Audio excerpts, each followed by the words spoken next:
Bonsoir. Tout être humain aspire à un bien-être en exerçant quel travail que ce soit. Et pour lui permettre de l'exercer en toute quiétude, voire de jouir des fruits de son labeur même à sa retraite, il est disponible, il est nécessaire donc de prendre plusieurs dispositions. Et ces dispositions doivent être prises aussi bien par le travailleur que son employeur. Et l'une des dispositions est justement l'immatriculation, une démarche réalisable auprès de la Caisse nationale de sécurité CNSS. Comment le faire? Comment le faire, quand le faire et dans quelles conditions faire son immatriculation. Nous allons en parler justement ce soir dans cette émission, dans ce débat au cœur de la nation. Et pour nous en parler justement, nous sommes autour de cette table avec des responsables, des représentants justement de la Caisse nationale de sécurité sociale. D'abord, nous avons monsieur Chilabalo Pilante. Il est le directeur du département de l'audit interne, de l'inspection et du contrôle des employeurs. Monsieur Pilante, bonsoir. Bonsoir Anita. De l'autre côté, nous avons monsieur Lasmalaba Nitou. Il est le directeur du département de recouvrement et de l'immatriculation. Monsieur Nitou, bonsoir. Bonsoir Anita.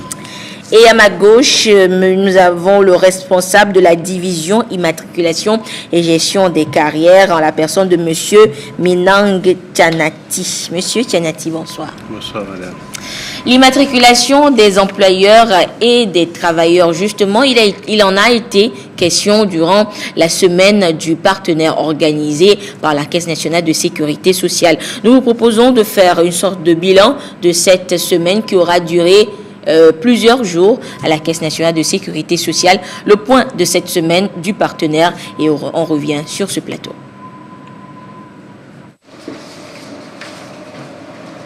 Ces patrons des différentes organisations de la presse togolaise et des artistes constituent la dernière cible du projet, la semaine du partenaire initiée par la Caisse nationale de sécurité sociale. C'est une opportunité pour cette institution à caractère social d'informer et de sensibiliser davantage ces deux corps de métier partenaires sur l'immatriculation des employeurs et des travailleurs ainsi que sur le paiement obligatoire des cotisations sociales. Aujourd'hui, c'est une grande avancée donc, au niveau des travailleurs indépendants, des travailleurs du secteur informel que nous sommes, les artistes, les journalistes et les artistes dans différentes branches qui sont également associés à cette rencontre. Et je crois que nous avons aujourd'hui la possibilité, avec les échanges que nous avons eus déjà, de mieux connaître les services offert par la Caisse nationale de sécurité sociale, qui était d'abord réservé aux salariés. Il y a cette possibilité pour l'employé de se faire enregistrer si l'employeur ne le fait pas. Donc, mes attentes, c'est que à la fin de cette rencontre avec les différentes autres organisations qui sont dans la salle, qu'on prenne cette décision-là de vraiment enregistrer les employés, parce que vous n'êtes pas sans savoir que nous sommes dans le privé. Tout comme lors des précédentes rencontres avec les autres corps de métier, les échanges ont été meublés par plusieurs communications. La première communication portait sur donc le cadre légal et institutionnel dans lequel notre institution exerce. La deuxième communication qui portait essentiellement sur les obligations des travailleurs et des employeurs en matière de paiement des cotisations sociales a permis de dérouler toute la procédure de recouvrement des cotisations sociales telle qu'elle est prévue par donc la législation sociale jusqu'à la procédure contentieuse. La semaine du partenaire qui s'achève ainsi après 15 jours de travaux a permis à la Caisse nationale de sécurité sociale de renforcer la collaboration avec 30 corps de métier. La semaine du partenaire s'est très bien déroulée.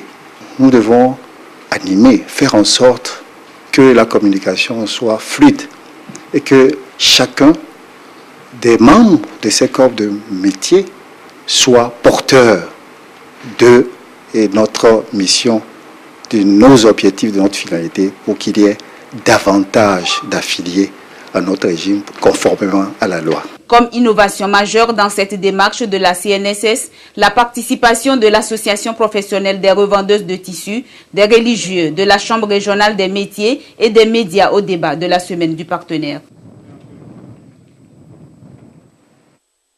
Et ce soir, donc, il sera plus question donc de l'immatriculation des employeurs et des travailleurs au régime général de sécurité sociale géré par la Caisse nationale de sécurité sociale. Alors, Monsieur Pilanté, disons que votre institution, la Caisse nationale de sécurité sociale, est celle qui gère au Togo le régime général de sécurité sociale régi par la loi 2011-006 du 21 février 2011. Il faut le préciser. Alors, on veut comprendre, ou disons comprendre une fois encore de cette ce qu'on entend par la notion de sécurité sociale telle que gérée par votre institution. Merci beaucoup, Anita.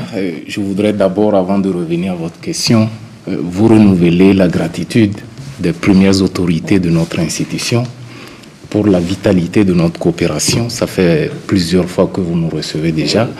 Merci beaucoup de contribuer au combat que les autorités de la CNSS sont engagées pour faire en sorte que tous les travailleurs puissent bénéficier de la couverture sociale telle qu'elle est prévue donc par la loi que vous venez de rappeler.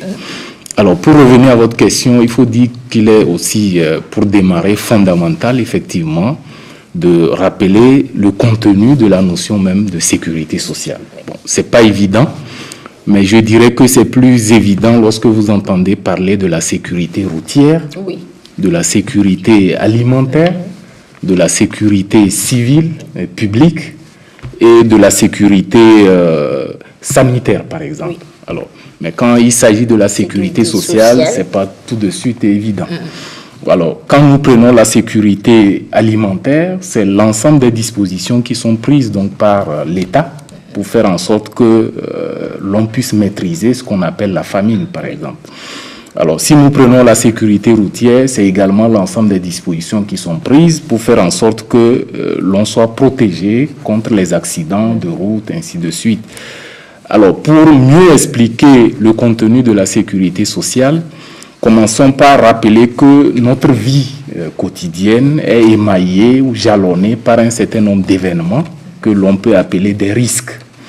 Et ces risques-là, lorsqu'ils surviennent, la plupart du temps, ils ont des conséquences qui touchent à la fois l'intégrité de l'individu, mais également à ses moyens de vie, c'est-à-dire à ses revenus. Alors, en matière de sécurité sociale, nous parlons de risques sociaux. Alors, il s'agit essentiellement, dans la vie du travailleur, de la maladie, par exemple. On ne souhaite jamais. Il s'agit de l'accident. On ne sait jamais. En allant au travail, vous pouvez avoir un accident. Il s'agit du chômage. C'est également un risque social. Il s'agit de la vieillesse. Il s'agit de l'invalidité. Il s'agit même des fois du décès. Alors, voilà un peu ce que l'on peut qualifier de risques sociaux.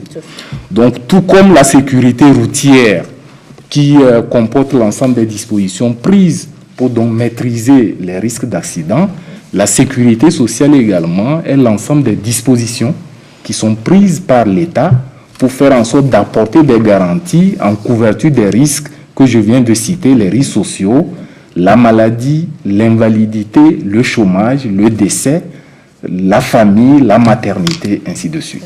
Voilà donc la sécurité sociale, si on la rapproche à cette différentes sortes de sécurité alimentaire, sanitaire, routière, publique, voilà un peu son contenu. Alors, pour revenir à la définition académique qui est donnée par les théoriciens, on dirait que la sécurité sociale au titre de la Convention 102 de l'OIT, qui porte normes minimum en matière de sécurité sociale, elle est définie comme un ensemble de mesures prises par un État pour faire en sorte que la population ou une grande partie de celle-ci puisse avoir des garanties contre les différents événements que nous venons de citer, qui, lorsqu'ils surviennent, risqueraient de plonger cette population-là dans la précarité, dans la pauvreté. Alors, au titre du régime que notre institution gère, le contenu de cette notion de sécurité sociale est l'ensemble des garanties qu'aujourd'hui la Caisse nationale de sécurité sociale apporte au titre de 3 événements, c'est-à-dire de 3 risques sociaux, non, de 6 plutôt, excusez-moi, 6 risques sociaux que je viens de citer, parmi lesquels nous avons la famille, c'est-à-dire c'est le soutien que la Caisse apporte à tout travailleur qui a des enfants à sa charge au foyer. Vous entendez parler des fameuses allocations familiales. C'est également la garantie qui est apportée lorsque la femme salariée est tenue de suspendre son travail pour des raisons de couche, c'est-à-dire elle est en maternité. Donc on lui apporte également une garantie pour donc faire en sorte qu'elle puisse connaître le maintien de la totalité de son revenu au cours de la période d'interruption, ce que nous appelons l'indemnité journalière de maternité. Et les deux prestations que je viens de citer, elles sont plus précisément 3, les allocations familiales, les allocations prénatales et la maternité, sont logées au sein d'une première branche que nous gérons, qu'on appelle la branche des prestations familiales, qui apporte des garanties au titre donc de ces deux événements, c'est-à-dire la charge de famille et la maternité. Donc ça fait 2 risques. La deuxième grande catégorie de risques, c'est les accidents de travail et les maladies professionnelles qui ont également des garanties au titre de la branche que nous appelons la branche des risques professionnels. Et puis après, nous avons 3 autres risques qui sont couverts au titre d'une 3e branche qu'on appelle la branche des pensions. Mais les risques qui sont couverts au titre de cette branche sont la vieillesse, l'invalidité et le décès. La vieillesse, c'est lorsque le travailleur, à partir d'un certain âge, aujourd'hui 60 ans, est tenu de se retirer de la vie active pour des raisons d'âge et se reposer, dont nous lui apportons un revenu de remplacement. Et également, lorsque au cours de l'activité professionnelle, le travailleur, peut-être malheureusement dû à une maladie, à une invalidité, nous lui apportons également une prestation d'invalidité. Et en plus de cela, s'il y a décès, nous apportons également des garanties aux ayants droit qui sont laissés donc par la famille. Donc voilà globalement ce que l'on peut loger dans cette notion de sécurité sociale et plus précisément dans le cas de notre régime. Donc c'est l'ensemble des garanties que nous apportons aujourd'hui au titre de 6 risques que je viens de citer, parmi les 9 que la norme minimum 102 définit. D'accord. Voilà, merci. Donc, on va dire que la CNSS prend en compte 6 risques sur les 9. Exactement. D'accord. Alors, Monsieur Nitou, je me tourne vers vous. On a vu un peu de façon générale, de façon globale, ce qu'on entend par sécurité sociale, tout ce que cela comporte. Alors, dites-nous maintenant qui sont concernés par ce régime général de sécurité sociale. Merci beaucoup, madame. Je pense que mon collègue, dans son développement, a relevé l'importance de la sécurité sociale. Et aujourd'hui, normalement, ça doit concerner tout le monde qui doit bénéficier de la sécurité sociale. Mais compte tenu de l'évolution, nous voulons pas à pas pour pouvoir permettre à chacun de pouvoir bénéficier de ces prestations. Et aujourd'hui, nous pouvons dire qu'il y a 6 catégories de personnes qui sont concernées par la protection sociale, énumérées au niveau de l'article 3 de notre Code de sécurité sociale. La première catégorie des personnes, c'est les travailleurs salariés, soumis aux dispositions du Code du travail, sans aucune distinction de sexe, de race, de nationalité ou de religion. Dès qu'ils exercent sur le territoire national une activité salariale, ils doivent être pris en compte dans la déclaration au niveau de la Caisse nationale de sécurité sociale. À part cette catégorie, il y a une deuxième catégorie. Il y a les salariés de l'État. Les salariés de l'État ne sont pas couverts par leur statut de fonctionnaire pour pouvoir bénéficier de la caisse de retraite, sont chez nous. À la Caisse nationale de sécurité sociale, donc les salariés des sociétés publiques ou des établissements publics, des collectivités locales et des établissements publics en général, qui ne se relèvent pas du régime spécifique des fonctionnaires, sont à notre niveau. La troisième catégorie de personnes, c'est les travailleurs indépendants. Aujourd'hui, toutes les catégories, tous les travailleurs indépendants, comme les architectes, les pharmaciens, tous ceux qui exercent dans le libéral doivent être aussi pris en compte chez nous et s'assurer que au cas où un risque social venait à se produire, qu'ils puissent bénéficier de la des prestations que nous offrons. À part eux, il y a aujourd'hui les travailleurs du secteur informel.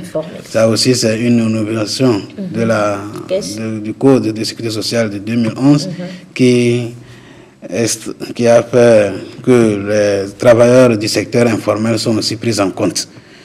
À part eux, on peut aussi citer les ministres du culte. Les ministres du culte, les prêtres, les pasteurs, les religieux, les religieuses, tous les imams qui, dans l'exercice de leur activité, aussi sont exposés au risque d'être assurés à notre niveau. Il y a aussi une catégorie de personnes qu'on a tendance à oublier, c'est les apprentis, les élèves des écoles professionnelles et des centres de formation professionnelle doivent être aussi déclarés chez nous pour pouvoir bénéficier de la protection sociale, surtout en matière d'accident de travail. Donc ils doivent être déclarés à la caisse et puis bénéficier de la protection sociale. Aujourd'hui, vous allez voir que beaucoup de personnes négligent cette couche alors qu'ils sont exposés au même risque que les autres travailleurs. À ces catégories, on peut ajouter ceux qui volontairement veulent s'assurer parce qu'après avoir été assurés à un moment donné, ils ont perdu leur emploi, mais ils veulent garantir leur retraite. Et aussi peuvent souscrire à l'assurance volontaire. On les appelle les assurés volontairement. On leur parle les assurés volontaires. Et la dernière personne qui peut aussi être concernée, il s'agit des fonctionnaires en détachement dans les établissements ou dans les sociétés qui sont assujetties à la CNSS.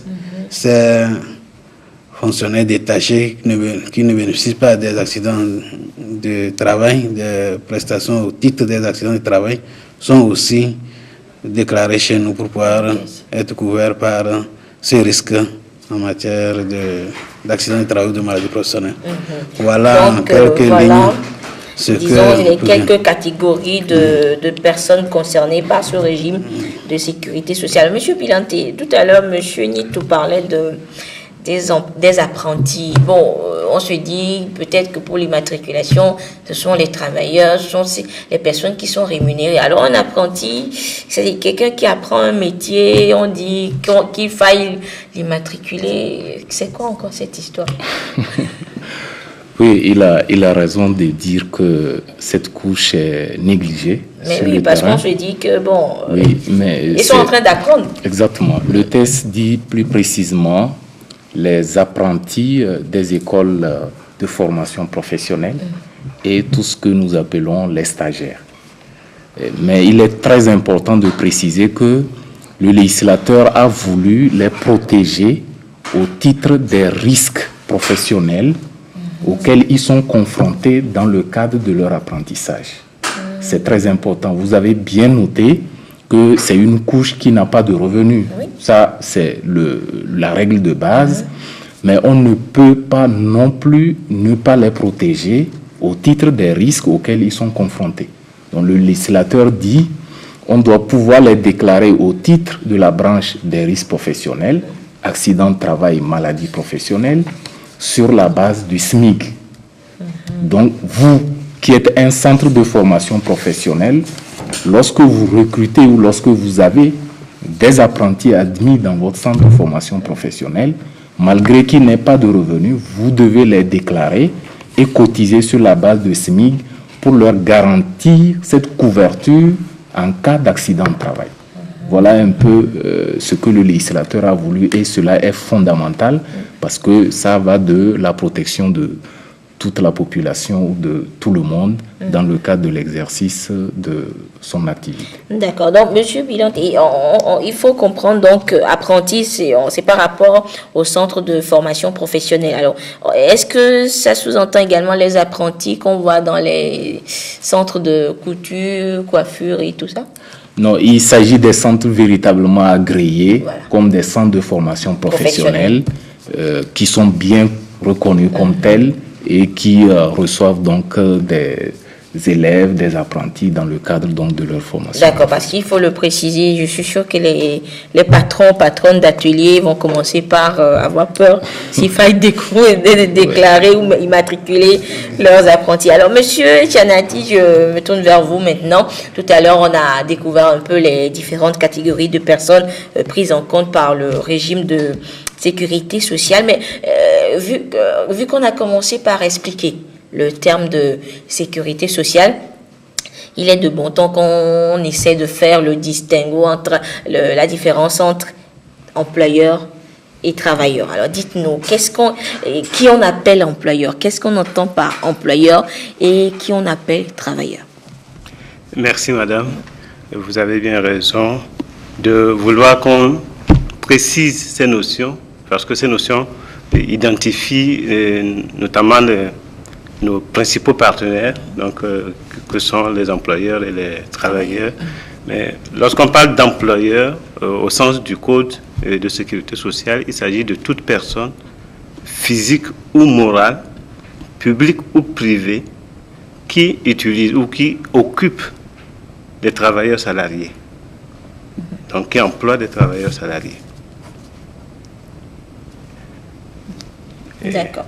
Pour ce qui est du travailleur, il est défini dans l'article 3 et qui dit qu'il s'agit d'une personne physique qui exerce son activité professionnelle sur le territoire national pour le compte d'un ou de plusieurs employeurs. Contre rémunération, bien sûr.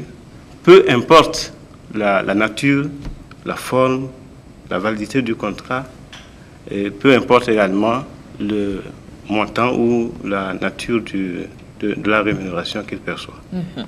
D'accord. Voilà donc la différence entre employeur, travailleur. Monsieur Pilanté. Oui, c'est vraiment très intéressant ce qu'il a dit, mais ce qu'il faut ajouter, peut-être pour mieux éclairer nos auditeurs et nos auditrices, c'est que si nous prenons le partenaire que nous qualifions d'employeur dans le cadre de la gestion de notre régime, l'employeur, il peut être sérié en deux grands groupes. Donc on a d'abord ce qu'on peut appeler l'employeur personne morale, dont il s'agit d'une entité juridique morale, quel que soit le statut juridique. Ça peut être une société anonyme, un établissement, ça peut être également même une ONG. Et lorsque cette entité morale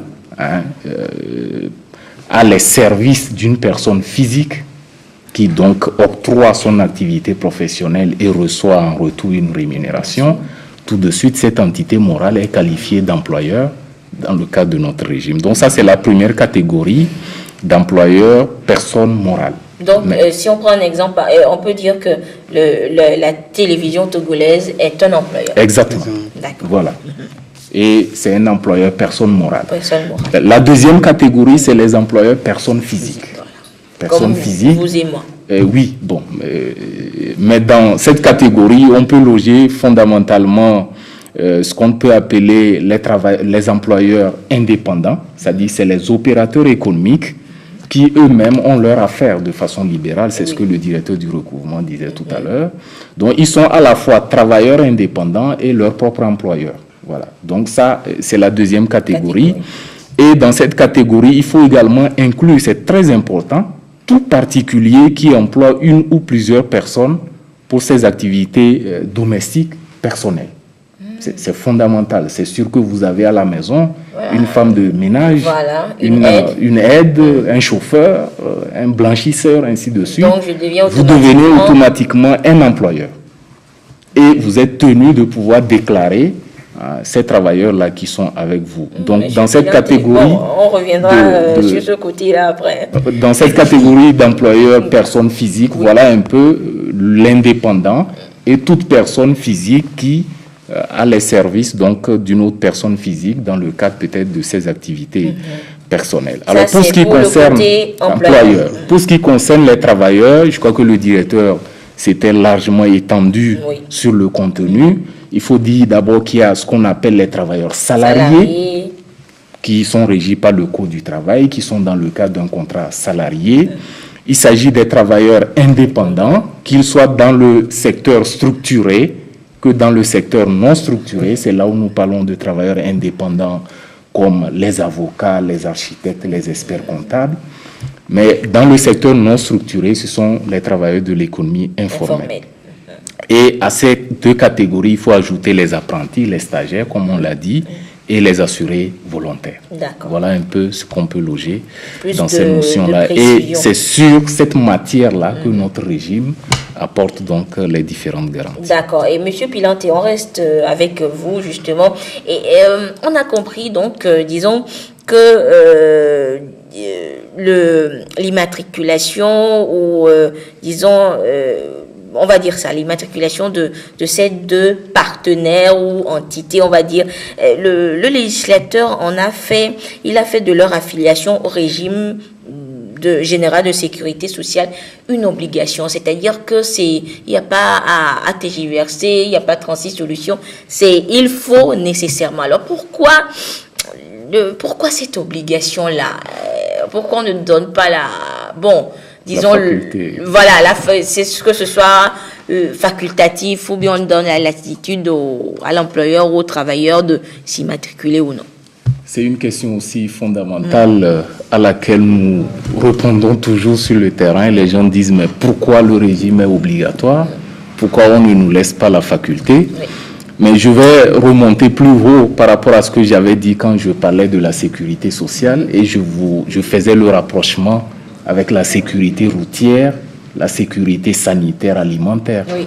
On peut poser également la même question. Pourquoi la sécurité routière aujourd'hui est une obligation? Les règles de sécurité routière est une obligation. Vous savez, à la base, je l'ai dit, la vie de l'homme est émaillée par ces événements-là qui, lorsqu'ils surviennent, plongent l'individu dans la précarité. Et dans le rôle régalien de l'État, il est tenu de pouvoir prendre les dispositions pour apporter les garanties à tout individu sur le territoire national. Donc c'est exactement la même chose que l'État a fait dans le cadre de la gestion des risques sociaux, en mettant en place ce dispositif-là, c'est-à-dire ce régime général obligatoire, qui fait en sorte que lorsque vous avez un événement comme ce que nous avons cité tout à l'heure, la vieillesse, l'accident, la maternité, que la solidarité nationale puisse vous apporter une prestation. Alors, on aurait effectivement pu dire, laissons la faculté à chacun de pouvoir définir ses propres mesures. Mais vous savez, ce qu'on appelle la prévoyance, c'est-à-dire les mesures de prévoyance, n'est pas la chose la mieux partagée dans notre culture.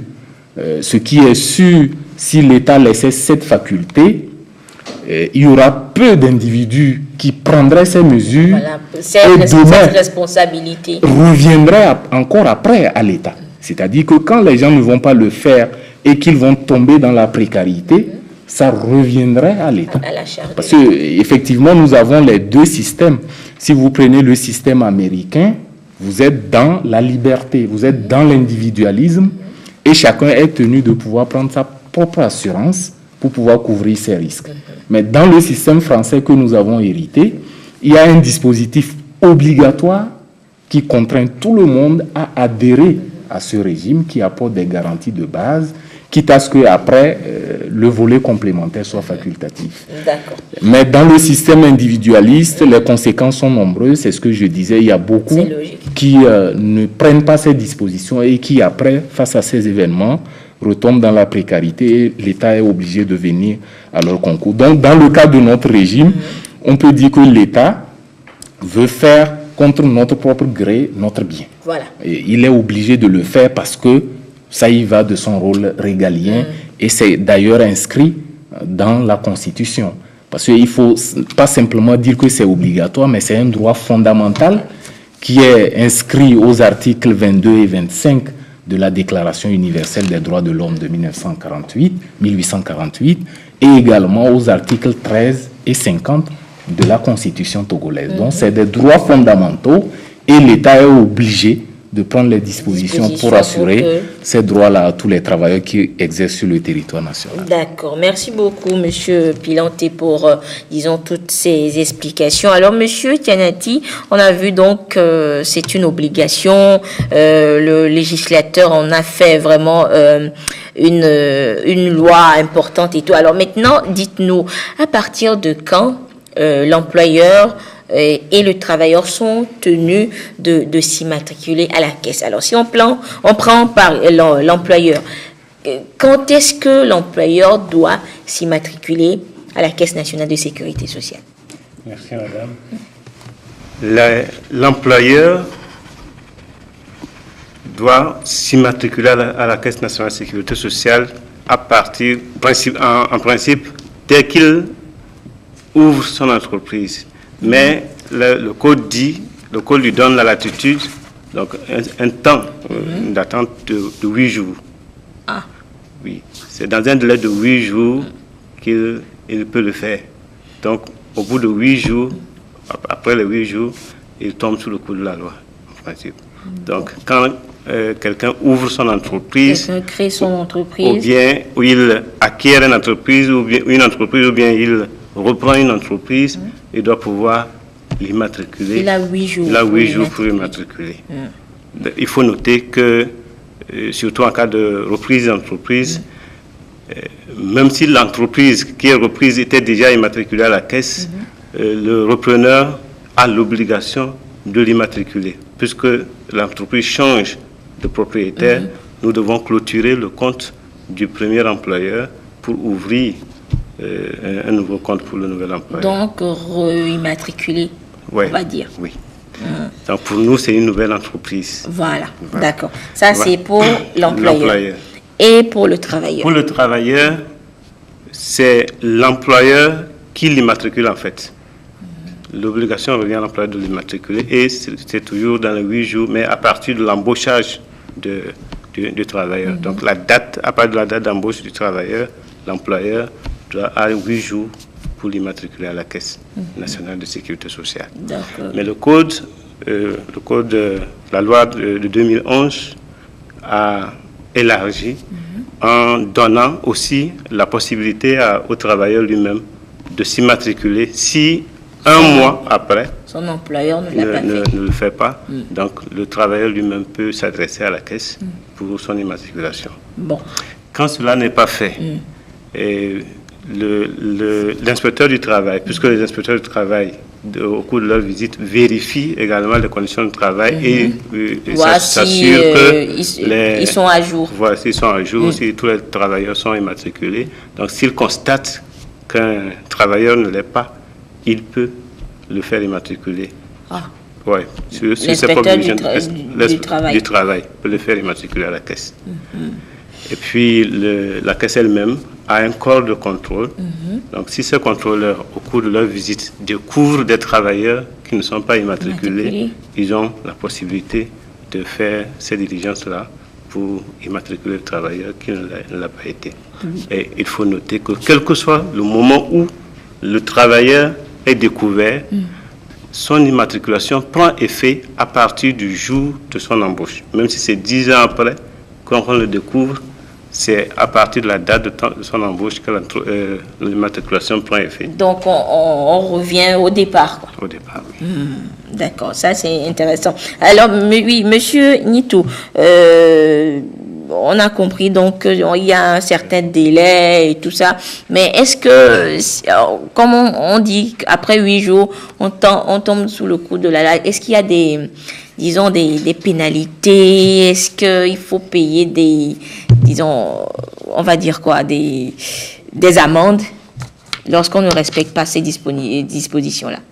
Évidemment, parce que vous n'accomplissez pas vos obligations, c'est que la loi a prévu des sanctions contre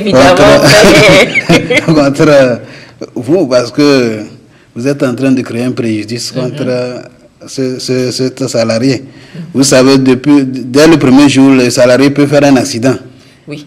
Donc, quand on donne un délai de 8 jours, c'est vraiment pour vous permettre de prendre toutes les dispositions et de venir faire les formalités. Sinon, normalement, quand vous voulez embaucher quelqu'un, il faut déjà prévoir que vous allez commencer le service dans une semaine, commencer les formalités pour qu'il soit couvert.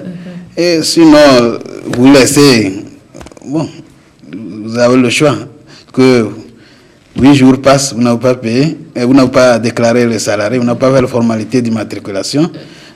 La caisse se présente pour un contrôle, vous êtes sous le coup de la loi. Maintenant, si vous retardez, comme il a dit, et que un an passe, 2 ans passent, quand nous venons, nous redressons la situation depuis la date de l'embauche des salariés avec les pénalités. Il y a les majorations de retard qui sont de 5% pour les 3 premiers mois de retard et 1% supplémentaire pour chaque mois ou fraction de mois supplémentaire, jusqu'au jour où nous allons effectivement découvrir les salariés ou bien faire la régularisation. Bon. C'est que vous accusez le temps, c'est que vous êtes en train de vous faire du tort. C'est vous qui allez payer. Pour laquelle il faut nécessairement faire les formalités dans les délais pour éviter ces pénalités. Il y a aussi, si vous nous produisez, si vous ne déclarez pas ou vous ne déclarez pas les salariés que nous venons les découvrir, il y a aussi une pénalité de 1000 francs par salarié par mois de retard pour nos déclarations à la CNSS. Les gens aussi ne savent pas ça parce qu'ils pensent que, bon, il y a les majorations de retard, mais pour le fait que vous n'avez pas déclaré le salarié à la fin du trimestre parce que vous l'avez employé, il y a aussi une pénalité de 1000 francs par salarié et par mois de retard de déclaration. Donc aujourd'hui, il y a des pénalités, des sanctions qui sont là. Il y a aussi des sanctions pénales aussi. On peut poursuivre quelqu'un devant les tribunaux pour la non-formalité d'immatriculation du travailleur ou de l'entreprise.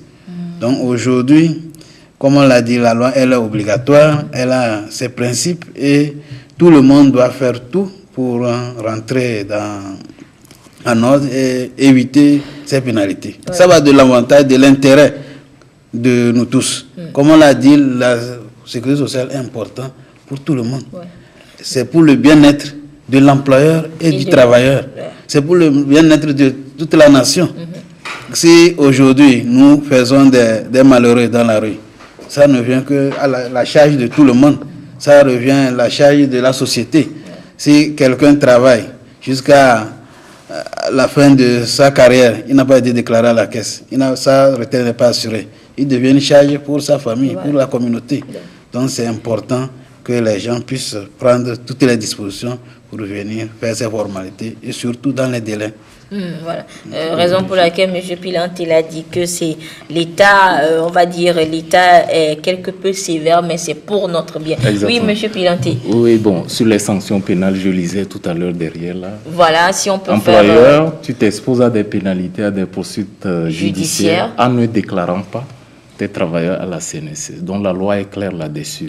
Alors, mais pour revenir sur les délais d'immatriculation, oui, le législateur accorde 8 jours à compter de la date d'embauchage du travailleur, de l'ouverture lorsqu'il y a déjà un travail salarié, pour pouvoir faire les formalités. Mais aujourd'hui, c'est une réalité à reconsidérer.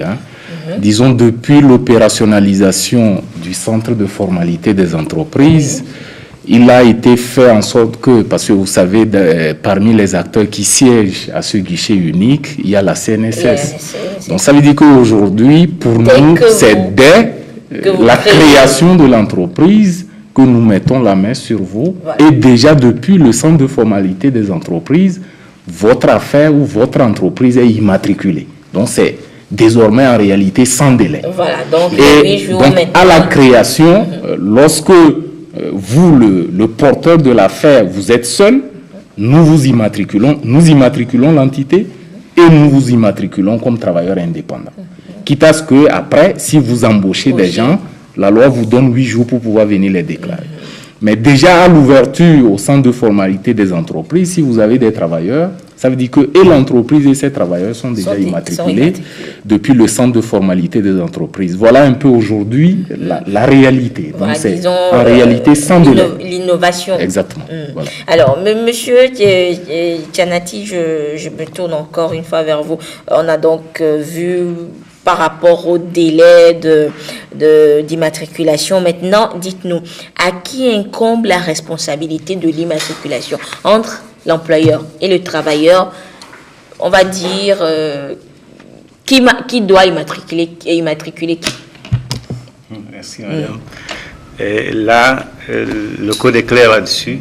Et le code a même ajouté que c'est obligatoirement l'employeur qui s'immatricule lui-même et qui immatricule tous les travailleurs qu'il emploie. Voilà. Donc ces diligences incombent donc à l'employeur. Maintenant, s'il arrive que l'employeur, bon, on ne va pas dire qu'il n'immatricule pas, mais qu'il oublie d'immatriculer son travailleur, celui-ci fait comment? Oui, comme je l'avais dit tantôt, lorsque l'employeur oublie ou refuse ou pour d'autres raisons ne le fait pas, donc le code a fait une ouverture, le travailleur lui-même peut s'adresser à la caisse pour se faire immatriculer. Et je l'avais également dit, l'inspecteur du travail, lors de son passage, s'il découvre un travailleur qui n'est pas immatriculé, il peut le faire lui aussi. Et puis les agents de la caisse également. Voilà. D'accord. Alors, M. Nitou, maintenant, on va parler on va entrer en quelque sorte comment faire l'immatriculation. Quelles sont les formalités pour immatriculer, s'immatriculer en tant qu'employeur et immatriculer les travailleurs? Quelles sont les formalités? Les formalités pour l'immatriculation sont très simples à la caisse. Il n'y a pas grand-chose à produire. Aujourd'hui, comme l'a dit le directeur, déjà au niveau des centres de formalité, vous êtes déjà pris en compte. Dès que vous déposez votre dossier là-bas en tant qu'employeur, vous êtes enregistré et puis vous avez un numéro CNSS. Quand vous regardez sur votre compte et sur votre carte unique, vous allez voir qu'on a mis quelque part CNSS. Donc vous avez déjà un numéro d'identification de la CNSS. Vous êtes immatriculé. Mais si vous voulez faire la formalité à la CNSS, il faut venir retirer une demande d'immatriculation employeur. Cette demande d'immatriculation employeur est accompagnée d'un état de recensement. Donc, la demande est remplie, accompagnée de l'état de recensement de tous les travailleurs que vous employez à ce jour, c'est-à-dire le jour que vous faites les formalités d'immatriculation. En plus de ce document, vous devez, de la demande de l'état de recensement, vous devez joindre à votre demande une attestation de boîte postale. Parce que nous allons vous envoyer des courriers. Donc, il faut qu'on ait une adresse postale qui va nous permettre de vous envoyer les courriers. Il y a aussi un plan de situation que vous devez dresser à main levée pour nous indiquer là où se situe votre entreprise. Si nous voulons vous rendre une visite, là on peut vous retrouver. Donc votre adresse physique nous est très importante. Vous devez compléter ce document-là.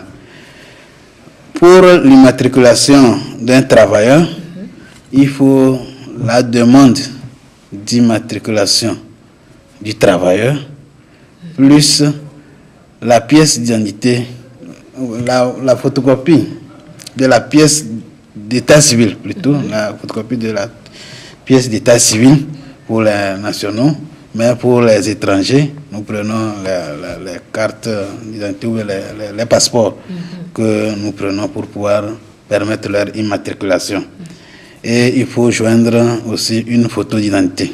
Nous avons besoin d'une photo d'identité pour pouvoir permettre de vous identifier dans nos bases. Je reviens un peu pour dire qu'au niveau de l'immatriculation de l'employeur, il doit aussi joindre la copie de sa pièce d'identité. Donc, nous avons besoin de ça dans le cadre de ces formalités. Fait du dirigeant.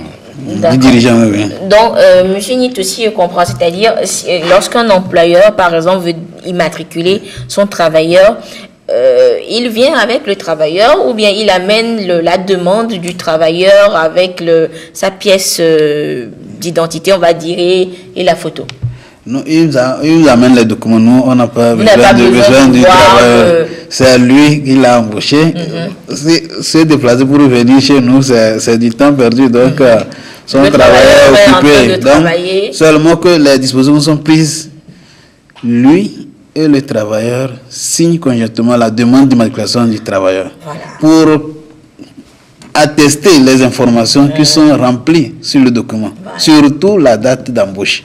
Vous savez que c'est la date de départ de l'effet. L'employeur, lui, peut modifier. Or, le travailleur, ça le pénalise. Et les employés qui prennent le malin plaisir de faire ça, ça les rattrape plus tard. Parce que lorsque le salarié va recevoir sa carte d'assurance et constate que la date d'embauche n'est pas conforme, il peut réclamer, même s'il ne réclame pas le jour là, le jour qu'il va quitter l'entreprise, ou un jour il va réclamer, quand il va être en conflit avec l'employeur, il va toujours dire que non, ma date d'embauche, et nous recevons chaque jour les réclamations par rapport à ces éléments de date d'embauche. C'est pourquoi l'employeur, ça l'arrange au début, mais plus tard, ce n'est pas un arrangement. La loi le rattrape toujours. D'accord. Alors, disons que ces formalités sont on va dire, les formalités physiques. Mais M. Pilanté, on a compris que des innovations ont été introduites dans ces démarches-là. Et puis, donc, il y a également le côté numérique, on va dire. Quelles sont les formalités possibles également sur le site web de la Caisse? Merci beaucoup. Je crois que là, vous touchez un peu la nouvelle dynamique que la direction générale de la CNSS est en train d'impulser depuis déjà 1 an pratiquement. C'est de faire en sorte de faciliter totalement les démarches à nos partenaires, en passant par la numérisation. Donc, à cet effet, un site web dédié complètement service en ligne a été mis en ligne depuis l'année dernière. Et ce site permet de faire beaucoup de formalités via votre bureau. Tout à l'heure, nous avons dit que l'immatriculation de l'entreprise et des travailleurs utilisés par l'entreprise incombe à l'employeur. Oui. Et on disait qu'il s'agit simplement de remplir un certain nombre d'imprimés et de nous les déposer pour que nous on puisse les traiter pour attribuer les différents numéros qu'on appelle les numéros d'assurance et les numéros employeurs. Alors, déjà, ces imprimés-là, on peut les appeler directement via notre site web. Vous n'avez pas besoin de vous déplacer pour venir à la caisse pour prendre les imprimés. Depuis votre bureau, vous allez sur notre site, vous appelez ces différents imprimés, vous les éditez, vous les remplissez et vous nous les déposez au niveau de la CNSS. Mais au-delà de ça, aujourd'hui, nous sommes en train, ici, quelques semaines, nous allons mettre en ligne un certain nombre de nouveaux services en ligne, parmi lesquels ce que nous appelons la pré-immatriculation. Donc, il ne s'agira plus, lorsque vous avez rempli ces documents, de pouvoir vous déplacer pour venir nous les déposer, mais nous sommes en train de faire en sorte que vous puissiez directement les remplir sur le site et de nous les envoyer par voie numérique. Nous, on récupère derrière et on traite. Donc, il s'agit de la pré-immatriculation employeur, de la pré-immatriculation travailleur et également tous les autres documents qui suivent, parce qu'on verra qu'après l'immatriculation, il y a un certain nombre d'obligations en matière de paiement de cotisation et en matière de production d'un certain nombre de documents, parmi lesquels les détails des salaires des travailleurs, ainsi de suite. Mais nous sommes également en train, donc ici quelques semaines, ça va être actif, de faire en sorte que déjà depuis notre site web, vous puissiez venir nous déposer les différentes modifications que vous connaissez dans le fonctionnement de votre entreprise. Par exemple, le changement du dirigeant, par exemple, une fermeture provisoire, dans tous les cas, ce que nous appelons la signalétique de l'entreprise. Vous pouvez nous laisser toutes ces informations-là sur le site web. Les actualités de l'entreprise. Exactement. Mais ce qui est déjà disponible aujourd'hui, c'est là, vous pouvez déjà depuis l'année dernière consulter directement votre compte. Ça, je crois qu'on l'a dit plusieurs fois. À la fois le compte de l'entreprise et le compte du travailleur. Donc vous pouvez aller visualiser votre situation dans nos livres directement sur notre site web et vous pouvez faire la demande de relevé de compte. Si vous voulez un document officiel signé, vous pouvez nous laisser la demande de relevé via le site et vous pouvez faire également ce qu'on appelle les demandes de quitus social. On en parlait également, peut-être on va y revenir dans les prochaines émissions. Donc voilà un peu cette nouvelle dynamique qui est une préoccupation. La fonctionnalité numérique, on va dire. Exactement, qui est une priorité aujourd'hui, un axe majeur du développement des activités de la CNSS qui préoccupe au plus haut niveau les autorités de notre institution. D'accord, monsieur Pulante, c'est vrai que, disons qu'on vous sollicite beaucoup ce soir, mais tout à l'heure, monsieur Tchanati l'a effleuré, on va dire, l'a soulevé quelque peu, c'est-à-dire, alors, quand on voit toutes ces dispositions, toute cette obligation qui est faite de l'immatriculation et tout, alors comment la caisse, disons, quelles sont les dispositions que la caisse prend pour pouvoir s'assurer ou vérifier, voilà, de vérifier si une entreprise, un employeur s'est immatriculé, il a immatriculé ses travailleurs. Alors, comment vous faites ce travail un peu d'inspection là dans les entreprises? Oui, c'est vrai. Alors, nous disons que c'est un régime obligatoire. On a insisté là-dessus. Je crois que le message est passé. Et c'est à la fois un régime déclaratif. C'est-à-dire, on vous laisse la faculté, tout à l'heure on a dit, on vous laisse la faculté de déclarer l'entreprise, les travailleurs et de venir cotiser périodiquement. Disons, vous êtes libre entre griffes. Bon, entre griffes. Voilà. Mais la contrepartie de ce système, c'est ce que nous appelons le contrôle de la régularité. Et là-dessus, le législateur, au titre de l'article 75 du Code de sécurité sociale, donne des prérogatives de contrôle à la caisse. Il est dit précisément que la CNSS dispose des prérogatives les plus étendues pour exercer son contrôle à la fois sur les employés et les travailleurs immatriculés, mais également sur ceux qui ne sont pas immatriculés. Et derrière cela, il y a tout ce que nous avons évoqué tout à l'heure, toutes les sanctions lorsqu'on met la main sur vous. Et l'employeur, le texte précise que les employeurs sont tenus de recevoir à tout moment les contrôleurs et les inspecteurs de la Caisse nationale de sécurité sociale. Et il est important de le rappeler. Je crois qu'aujourd'hui, l'actualité est dominée un peu par cette action forte de vérification que nous exerçons sur le terrain. Pour le compte de l'année 2018, nous sommes en train de vérifier la régularité de la situation de 1600 entreprises sur l'ensemble du territoire national. Voilà. Donc, il s'agit pour nous d'aller simplement vérifier si vous êtes conformé à la législation sociale. Ce contrôle, il faut le rappeler, a pour vocation, je le disais tout à l'heure, de veiller à l'exhaustivité et à l'exactitude des informations qui sont déclarées pour faire en sorte que certains travailleurs ne soient pas laissés à la marge de la couverture sociale. Mais également, c'est une action qui permet de garantir un jeu loyal de la concurrence. C'est-à-dire, il n'est pas admissible que sur le même territoire national, l'entreprise A se conforme à ses obligations, paye ses cotisations, et l'entreprise B, qui intervient sur le même secteur, reste à la marge. Donc, ça fausse le jeu de la concurrence. Donc, notre contrôle permet de rétablir ces règles d'une concurrence loyale. Mais il faut dire également que ce que nous recherchons véritablement, c'est de faire en sorte de renforcer le respect des droits des travailleurs. Ça, c'est la préoccupation de la direction générale.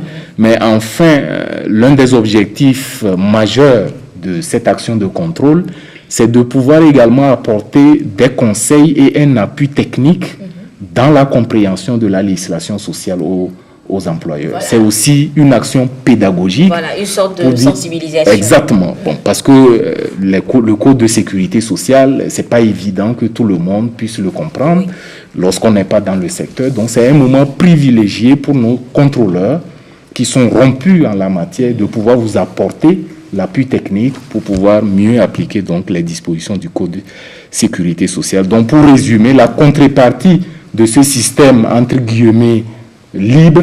Facultatif et déclaratif, c'est le contrôle de la Caisse nationale de sécurité sociale.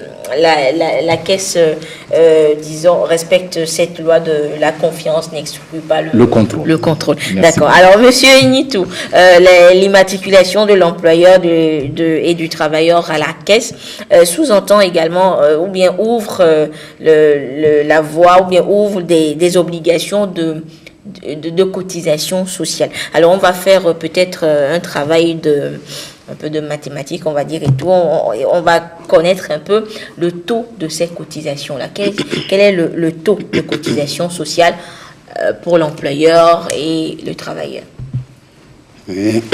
Après l'immatriculation, il faut payer les cotisations. Ah oui. Et c'est une bonne chose pour nous. Bon. Une bonne chose aussi pour l'entreprise. Bon, les taux de cotisation sont fixés, actuels que nous utilisons, sont fixés par décret 2012-038, PR du 27 juin 2012. Et le taux global est fixé à 21,5%. Ce taux se répartit entre différentes branches que nous gérons. Comme nous l'avons dit, il y a 3 grandes branches que nous gérons. Il y a la branche des prestations familiales qui est de 3%, la branche des risques personnels 2% et la grande branche des pensions qui est de 16,5%. Donc, ces taux aussi sont répartis entre l'employeur et le travailleur. L'employeur cotise au taux de 17,5% et le travailleur au taux de 4%.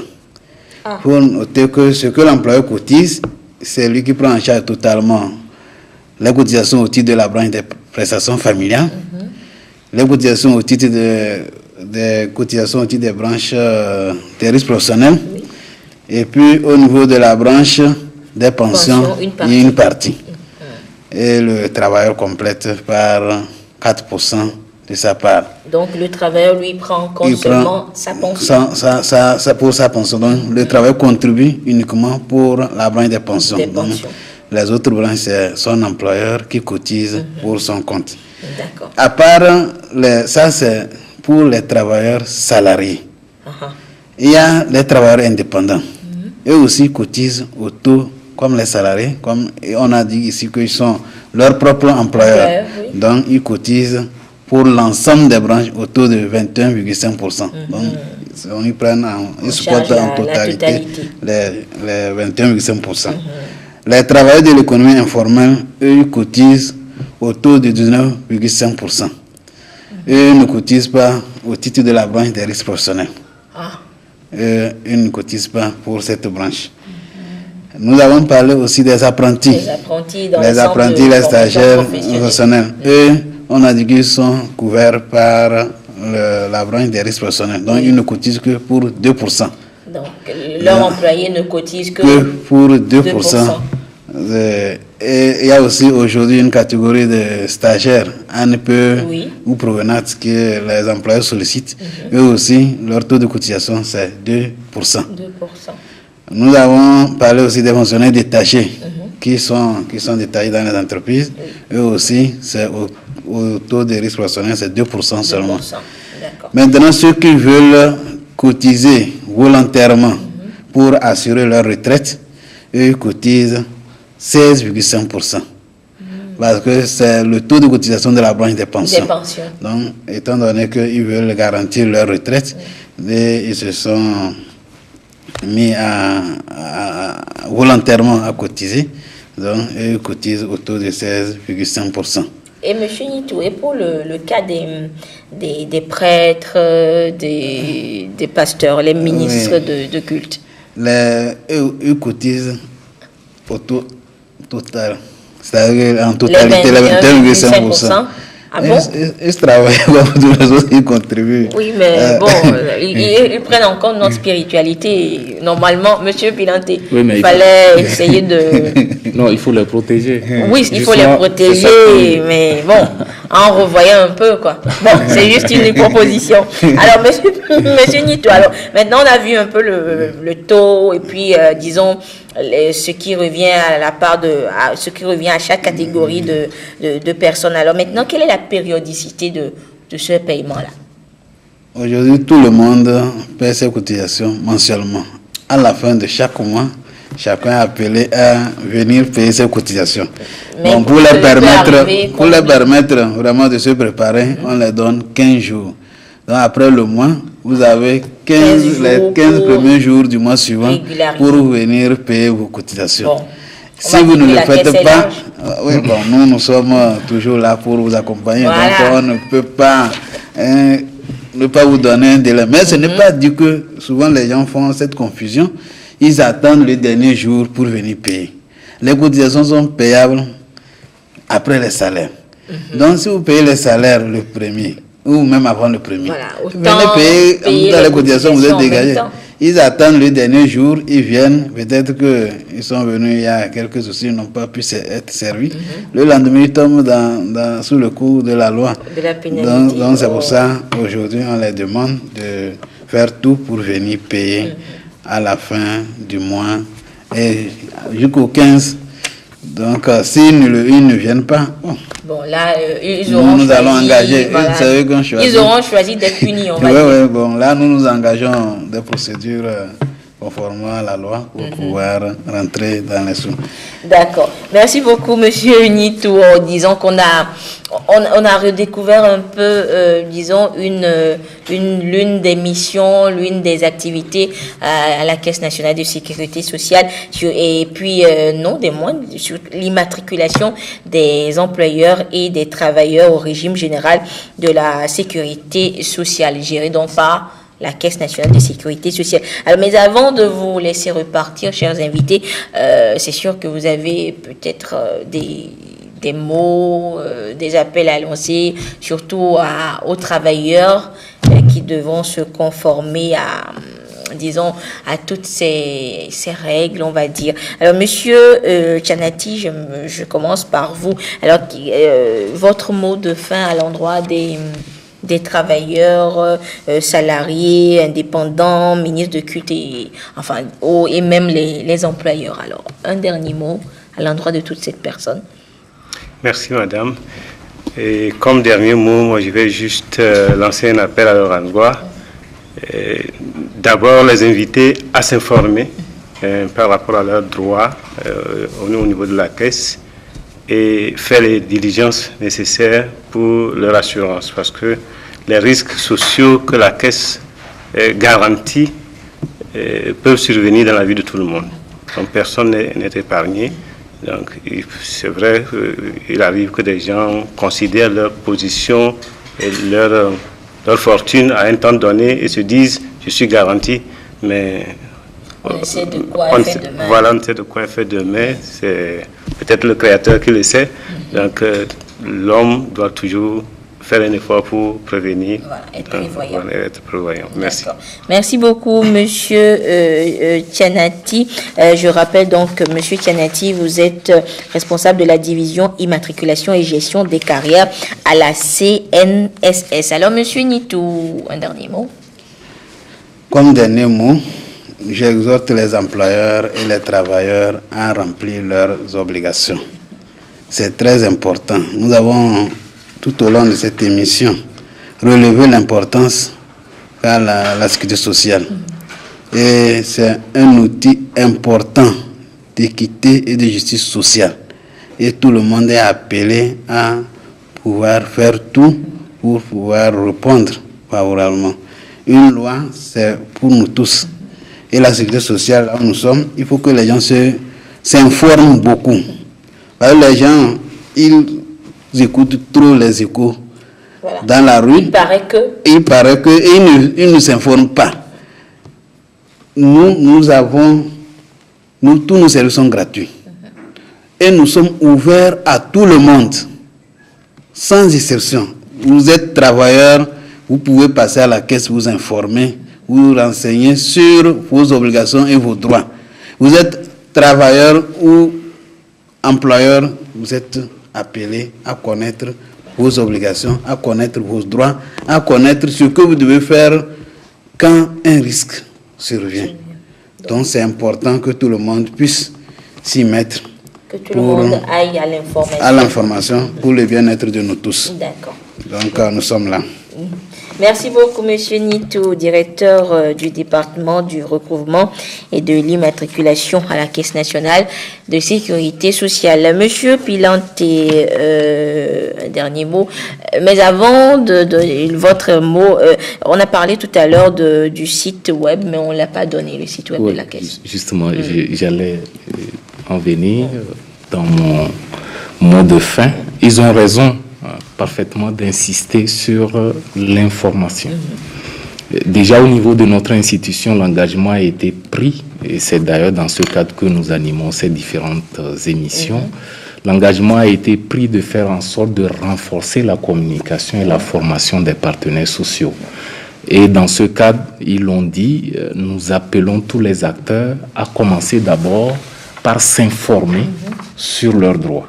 Et je dirais que ce n'est pas la peine de venir à la caisse si vous ne pouvez pas venir. Nous avons un site web qui aujourd'hui renferme toutes les informations en matière des droits et des obligations à la fois des employeurs et des travailleurs. Allez simplement sur ce site web et regardez toutes les informations qui sont donc mises en ligne. Le site web est à l'adresse www.cnsstogo, les deux collés.tg. Voilà. Si vous tapez ce lien dans votre moteur Google ou tout autre moteur, vous avez complètement notre site avec toutes les informations. Voilà. Donc nous appelons tous les acteurs à pouvoir prendre connaissance de ces informations sur leurs droits et leurs obligations. Alors pour finir, je dirais que on a rappelé que la sécurité sociale, en fait, est un dispositif de solidarité nationale qui fait en sorte que lorsque vous faites face à un aléa de la vie, ce que nous avons cité au début de cette émission, que le groupe puisse venir à votre secours, puisse vous apporter des garanties.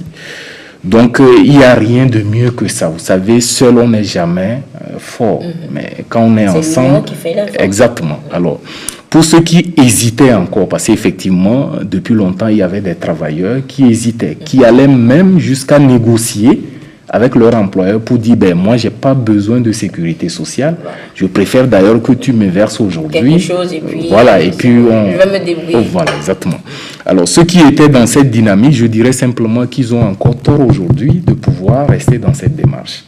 Et c'est plus judicieux de faire tout aujourd'hui pour intégrer ce dispositif de solidarité nationale qui vous permet effectivement de pouvoir vous voir prendre en charge par la solidarité nationale dans cette règle noble que nous appelons ou que nous avons comme slogan un pour tous, tous pour un, pour pouvoir donc répondre à ces différents aléas de la vie qui, on ne sait jamais sur le terrain, cause beaucoup de tort et plonge encore les travailleurs dans la précarité. Tout un seul exemple pour finir. Vous savez, il nous arrive de pouvoir enregistrer des accidents de travail pour des travailleurs qui sont peut-être à un mois du début de leur activité, mais pour lesquels nous dépensons des centaines de millions parce que nous allons jusqu'à les évacuer à l'extérieur du pays. Vous voyez, un tel travailleur qui vient d'arriver, pour lequel peut-être on n'a même pas encore cotisé, mais il se fait qu'il a été déclaré dans les 8 jours, qui enregistre un accident très grave. Tout de suite, nous intervenons et nous l'évacuons à l'extérieur du pays. D'où la solidarité. Exactement. Cela est véritablement important et nous invitons tous les acteurs à pouvoir nous rejoindre pour que nous puissions animer cette solidarité nationale. D'accord. Merci beaucoup, Monsieur Pilanté. Vous êtes directeur du département de l'audit interne, de l'inspection et du contrôle des employeurs. On le dira donc jamais assez, la sécurité sociale est importante pour tous, aussi bien pour les employeurs que pour les travailleurs. Et nous ferons un plaisir donc de vous le rappeler de temps en temps et dans une série d'émissions de sensibilisation sur cette importance de la sécurité sociale et telle que gérée surtout par la Caisse nationale de sécurité sociale. Merci à vous qui nous avez suivis ce soir. L'autre rendez-vous est pris pour vendredi prochain pour un autre thème au cœur de la nation. Au revoir.